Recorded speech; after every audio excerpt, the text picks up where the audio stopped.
Bienvenue dans cette nouvelle séance du Divan renversé. Vous pouvez me retrouver sur toutes les plateformes de streaming, Spotify, Deezer, Apple Podcast et également sur les réseaux sociaux, Instagram et TikTok. Depuis que, je vais à l'école, ou quand j'allais à l'école, parce que maintenant, j'ai un peu arrêté depuis, pas si longtemps que ça finalement parce que, la formation, c'est quelque chose d'extrêmement intéressant. Je me suis toujours sentie, un peu en décalage, un peu beaucoup. J'ai eu cette chance d'avoir, la possibilité, d'éveiller ma curiosité à hauteur de ce que j'avais besoin, de ce que je réclamais. J'avais des grands-parents qui étaient formidables là-dessus et qui, me permettaient, de poser toutes les questions, que je voulais, poser et j'avais des parents qui également répondaient beaucoup à mes questions jusqu'au jour où, les questions, devenaient un peu compliquées. Visiblement, ils n'avaient pas forcément toutes les réponses, et je me souviens, d'un soir où je suis rentrée à la maison, après l'école et puis pour le goûter, il y avait une espèce de grand livre Pavas là, sur la table et je demande à ma mère ce que c'est. Alors j'ai eu la chance de lire très tôt. Je lisais quand j'étais à la petite, section, un petit peu, même avant. C'était l'avantage aussi d'avoir, pu éveiller cette curiosité, quand j'étais petite et puis aussi les facilités, hein, que je pouvais avoir. C'est certainement pas donné à tous les enfants et ma mère m'avait acheté l'encyclopédie des pourquoi. Donc je pense que, dès mes 3 4 ans, je devais être déjà pénible. Je voulais juste imaginer ce que c'est à 42. Parce que les pourquoi, j'en ai encore et il y a plus d'encyclopédie pour me répondre. Donc je me suis retrouvée avec ce gros livre-là devant moi où ma mère m'a dit: «Écoute maintenant, si tu as une question, il y a très certainement la réponse dans le livre et s'il y a pas la réponse, il faudra que tu cherches par toi-même et que tu trouves ta réponse parce qu'on peut pas tout savoir dans la vie».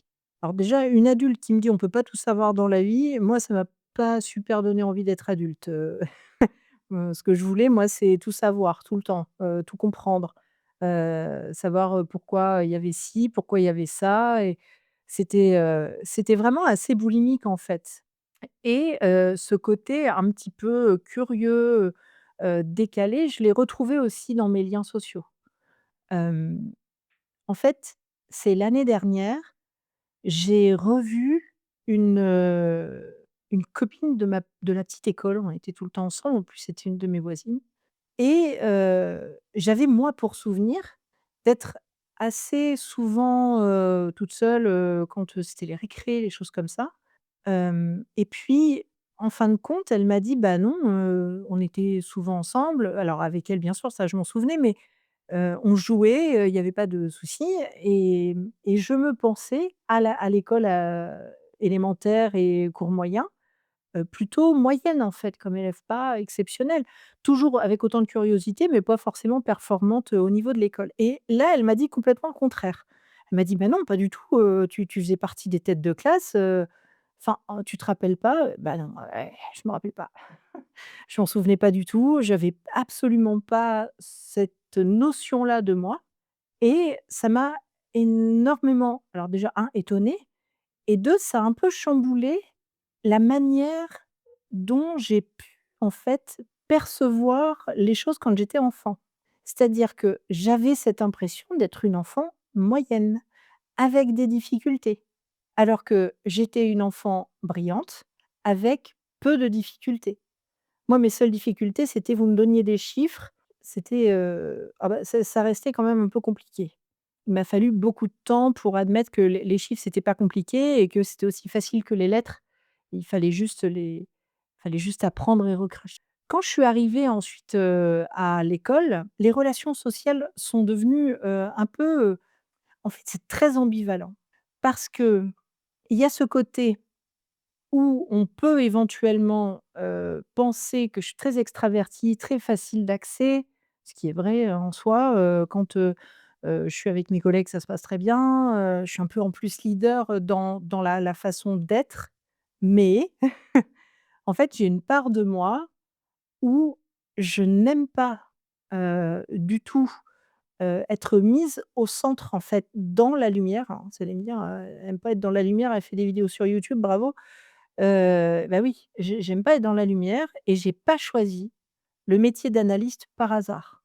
Psychanalyste, quand on y réfléchit, c'est avoir un patient qui est sur le divan et la façon dont moi je fonctionne, je suis derrière mon patient. Donc il ne me voit pas. Il entend une voix, parce que je reste quand même, présente par la parole, mais il ne me voit pas et je dois admettre que ça me convient très bien. C'est très désagréable pour moi de devoir, à un moment donné, changer cette posture-là quand je suis, quand je suis en analyse avec un patient. Bon, après, c'est désagréable, mais je le fais quand même. Quand c'est nécessaire, on relève le patient, on discute avec lui, on le laisse assis, ça ne pose pas de difficulté. Mais ça me met dans une posture que je n'aime pas. Heu, Quand, j'ai dû développer les rapports sociaux, commencer à me référer à mes pairs, essayer de me retrouver, de me reconnaître dans les yeux, des autres ados qui m'entouraient, c'est là où vraiment ça s'est mal passé, en fait.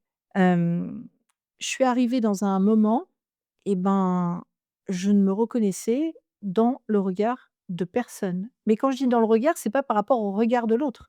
C'était mon regard à moi qui ne me reconnaissait pas dans les gens que je voyais évoluer autour de moi. C'est-à-dire que je pensais vraiment que j'avais un problème. J'avais un problème, très certainement, parce que j'étais plus bête que les autres, parce que j'étais moins bien qu'eux, parce que j'allais pas, peut-être, je sais pas, je raisonnais pas de la même manière, donc forcément, quand, vous avez une majorité qui raisonne d'une certaine façon, quand vous n'avez pas cette compétence à prendre du recul et à vous dire que ça n'est pas parce qu'une minorité raisonne d'une façon qu'elle a tort. Les gens ont plusieurs façons de voir les choses. La vie, elle est pas linéaire pour tout le monde et heureusement, c'est ce qui fait toute la richesse du monde. C'est ce qui fait aussi les guerres, on va pas se mentir. Mais il n'empêche que c'est quand même tout ce qui fait la richesse de l'homme, la richesse du monde et c'est comme ça, en fait, qu'on fait avancer les choses. Donc je me retrouvais à, évoluer assez seule, hem, alors pas comme un extraterrestre, parce que j'en étais pas là quand même, mais vraiment, j'étais bien chez moi, quoi. J'étais bien chez moi, mais en même temps, il y avait certaines personnes avec qui je m'entendais bien intellectuellement parce qu'on partageait, un peu, les mêmes lectures, les choses comme ça, donc ça me plaisait bien. Je me rappelle d'une personne avec qui je partage un amour inconditionnel de la musique, mais des musiques qui étaient pas forcément, ce qu'on écoutait à la radio, donc c'était super. Mais le reste du temps, ceux dont les autres pouvaient parler ou la façon dont ils surréagissaient, ce qui est normal de surréagir quand on est ado, ça moi je ne vivais pas du tout. Des gens qui vouaient une haine absolue à leurs parents, je ne comprenais pas, j'avais pas le temps pour ça. Ceux qui, avaient, un intérêt particulier, uniquement aux sorties, je comprenais pas. Alors c'est certainement parce que, j'avais des hobbies qui étaient déjà très ancrés et ça c'est aussi, quelque chose que j'ai pu, auquel j'ai pu accéder et tout le monde ne peut pas y accéder. En revanche, il y a une chose sur laquelle j'ai pu accéder et où tout le monde peut accéder, c'est ouvrir un livre. Aller à la bibliothèque, c'est gratuit. Ouvrir un livre, c'est gratuit et commencer à voir qu'il n'y a pas qu'un seul monde, qu'une seule pensée, qu'une seule façon d'être, je pense que ça a pu me sauver. Au-delà du fait d'avoir des parents qui m'ont quand même expliqué assez tôt que la liberté, c'était aussi de penser comme on en avait envie à partir du moment où c'était pas interdit par la loi, et que les conséquences sur ce que pouvaient penser les autres, moi, ça devait peu m'importer puisque du moment que ça m'épanouissait, c'était le plus important. Ne pas être d'accord avec quelqu'un, c'est bien, le défoncer parce qu'on n'est pas d'accord avec lui, ça n'a aucun sens. Posez-vous la question, lorsque vous avez quelqu'un qui vous agace profondément et que vous allez peut-être rabaisser ou avec qui vous allez vous fâcher, qu'est-ce que ça va évoquer chez vous que la personne ait un raisonnement différent du vôtre? Les gens n'insultent pas votre mère, quoi. On a tous le droit d'avoir un une façon de penser différente. On peut s'opposer au niveau des idées, mais ce n'est pas pour ça qu'on est des mauvaises personnes. Ce n'est pas pour ça qu'on va mal évoluer. ce n'est pas pour ça qu'on ne peut plus se parler. À la rigueur, j'ai envie de vous dire, si vraiment vous avez des sujets qui sont très touchy, les uns les autres, quand vous êtes entre vous et que vous n'arrivez pas à en parler, ben n'en parlez pas. Alors c'est c'est un peu facile de dire ça, mais il y a des sujets, très sincèrement, on peut vite s'en passer. Pour éviter que ça parte, complètement, en en live, dans les soirées ou entre vous, même, entre frères et sœurs, des fois entre parents-enfants, il y a des choses qui ne vont pas fonctionner parce que la mentalité n'est pas la même. Hem, Nous, on a beaucoup, de jeunes, hein, qui viennent et qui nous parlent et qui disent: «Mais mes parents, ils comprennent rien». Mais c'est vrai, les parents, ils comprennent pas la façon dont l'enfant de 14-15 ans aujourd'hui va vivre, parce qu'il n'évolue pas avec cette maturité de 13-14 ans ou de 14-15 ans. Il évolue avec une maturité d'un parent de 30 ans, 35 ans, 40, enfin peu importe. Et donc forcément, il n'a plus les mêmes yeux et donc il ne voit pas les mêmes dangers, il ne voit pas les mêmes absurdités, et puis pour le parent, il ne voit pas aussi la même logique. Alors déjà qu'entre adultes, on a du mal à avoir la même logique sur des sujets donnés, autant vous dire entre parents et enfants, c'est, un bonheur. Hem, donc apprendre à se dire que ça n'est pas parce qu'on pense différemment, on est complètement décalé ou complètement en dehors de ce qu'on peut être, mais qu'au contraire, on peut être une richesse dans un groupe, parce que donner un point de vue différent avec de l'argumentation, hein, pas donner le point de vue différent juste pour, être vindicatif et donner un point de vue différent, parce que ça n'a pas de sens et c'est des empêcheurs de tourner en rond. Ces gens-là sont insupportables et on s'en passerait bien, mais bon, ma foi, s'ils existent, c'est peut-être aussi pour nous apporter quelque chose. Par exemple, nous empêcher de tourner en rond, on les remercie vivement. Mais la vérité, c'est que quand quelque chose est construit, quand, vous avez de l'argumentation et que vous pouvez confronter, hein, vraiment vos idées de façon intelligente et de façon intelligible pour l'autre, il se peut que les 2 confrontations d'idées fassent émerger un équilibre. Et je vous assure que trouver l'équilibre dans une conversation avec des gens qui ne sont pas heu, dans le même fonctionnement intellectuel que nous, ça donne d'abord chez nous l'idée que, bah, on est peut-être différent, mais qu'on est utile. Et puis, également, ça permet à l'autre de voir qu'il n'y a pas une pensée unique et qu'on n'est pas si nul que ça. Ou en tout cas, qu'on mérite aussi, nous, d'avoir, notre place et notre parole. Pour les gens qui se sentent complètement décalés, par exemple dans les relations, personnelles, dans les relations amicales, dans les relations amoureuses.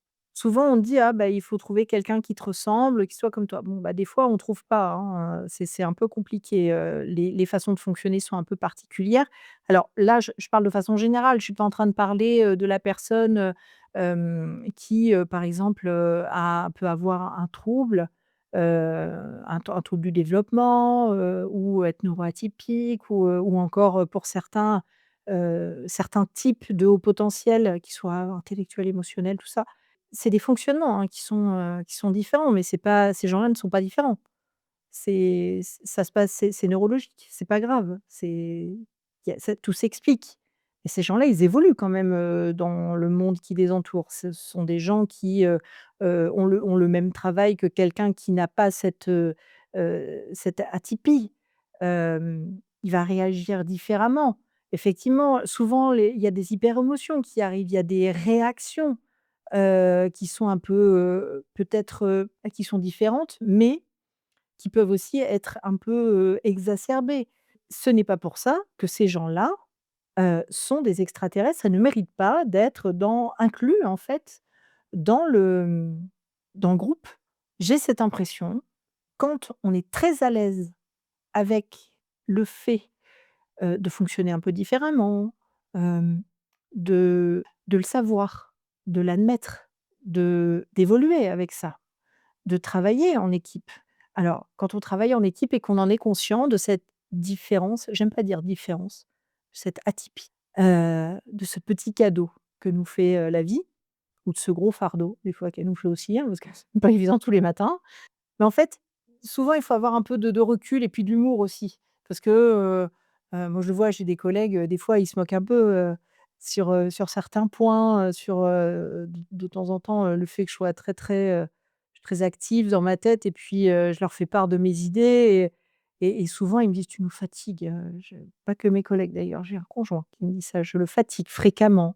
C'est-à-dire que, je peux me lever à 5 heures du matin et moi j'ai pas besoin de matcha vraiment, pour pouvoir saouler les gens. J'ai déjà une véritable, énergie au réveil pour pouvoir parler de sujets très pénibles, très profonds. Il faut pas me mettre devant les infos à cette heure-là. Sinon, c'est foutu pour la personne qui vient juste de se lever et qui fonctionne pas comme moi.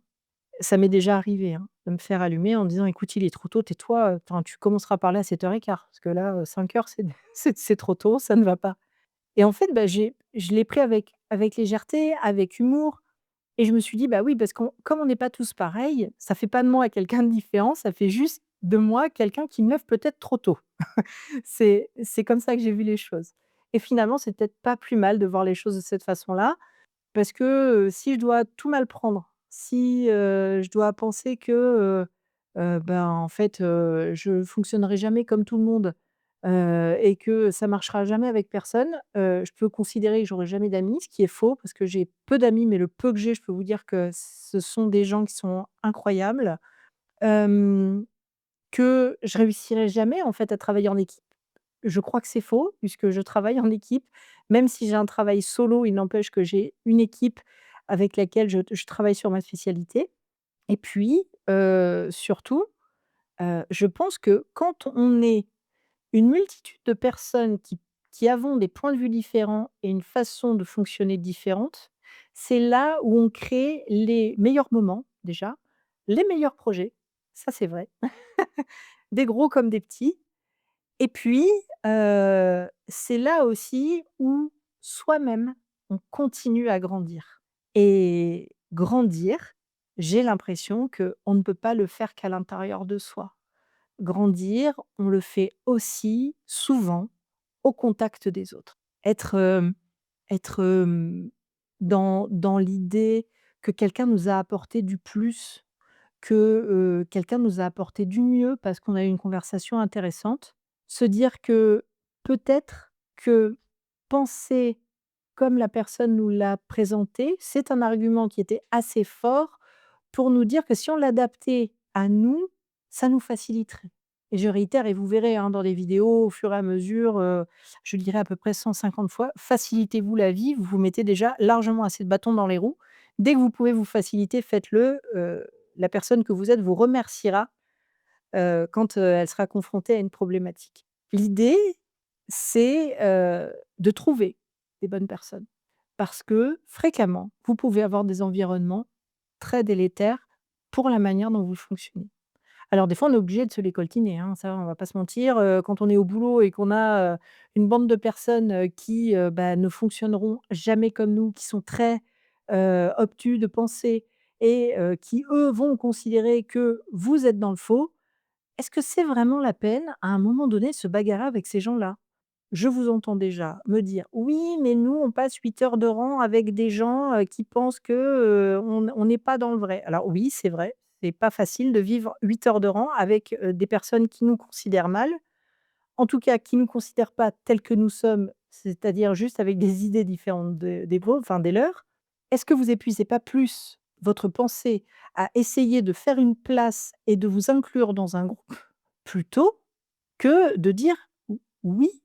Dire: «OK, c'est ta façon de penser. Très bien, moi je vais prendre un café». Ne cherchez pas.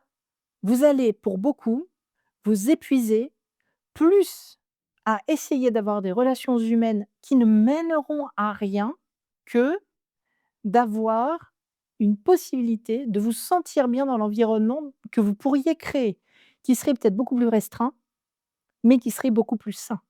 Est-ce que ça vous parle?